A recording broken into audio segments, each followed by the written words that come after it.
ভিডিওটা উপরে টান দেন না। আমি এখন যে কথাটা বলবো, আল্লাহ পাক বান্দাকে বেহেশতে নেওয়ার জন্য জিম্মাদারি হয়ে যাবেন কোন আমলটি করলে, আমি সেটা বলবো। আপনি যদি ভিডিও টান দেন তাহলে জানবেন কিভাবে ভাই? আর আপনি জানার পরে অবশ্যই শেয়ার করে দিবেন, লাইক করে দিবেন, কমেন্ট করবেন।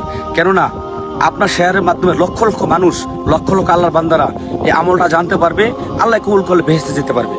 আমলটা হচ্ছে, যদি আপনারা গুরুত্ব সহকারে, কি বলা হয়েছে হাদিস শরীফে, গুরুত্ব সহকারে 5 ওয়াক্ত নামাজ যদি আদায় করেন, গুরুত্ব দিয়ে নামাজের টাইম টু টাইম গুরুত্ব দিয়ে 5 ওয়াক্ত নামাজ যে ব্যক্তি আদায় করবে, আল্লাহ তাআলা তাকে বেহেশতে প্রবেশ করানোর জন্য জিম্মাদারি হয়ে যাবে।